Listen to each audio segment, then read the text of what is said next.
Well, good morning, Rise Shine, and let's give God all of the glory on this beautiful day. We are excited again to share the word of the Lord with you. We are coming live here at Tabernacle of Praise Studio, and we're going to get straight into the word of the Lord on this morning.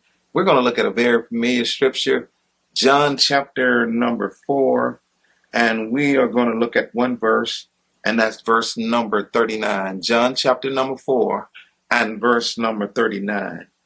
And it reads, "And many of the Samaritans of that city believed on him for the saying of the woman, which testified, he told me all that I ever did."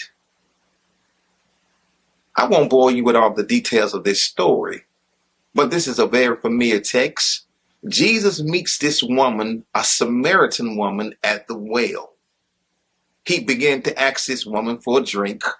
This woman tells him that she doesn't have anything to draw with. Jesus tells this woman that if you knew who this was, you would be asking me for a drink.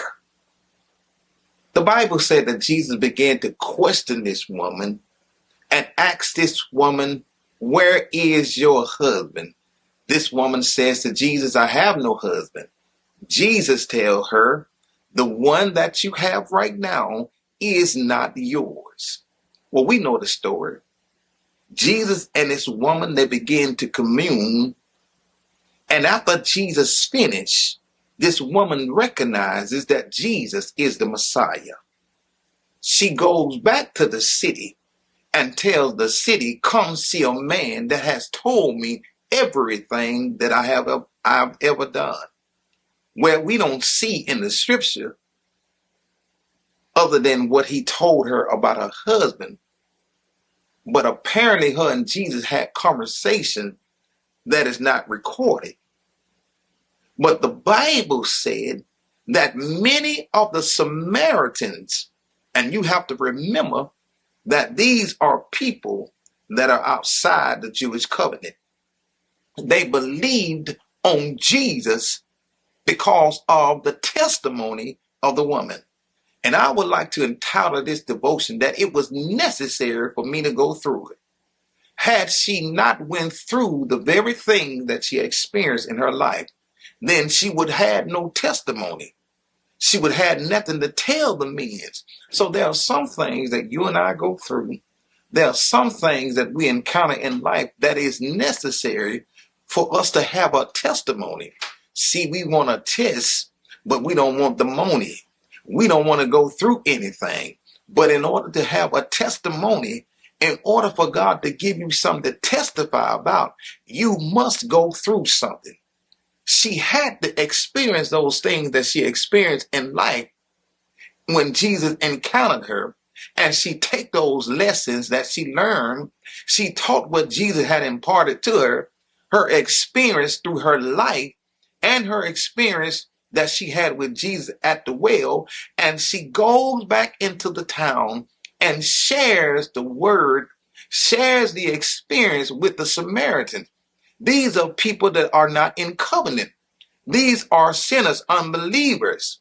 And that's why God has given us a testimony. That's why God is allowing us to go through. He's allowing you to go through certain things. It has nothing to do with you, but it's for the folks that you are going to encounter. And it's not just for the believers, it's for people who don't have a relationship. Notice that the Bible said that Samaritans believe on her.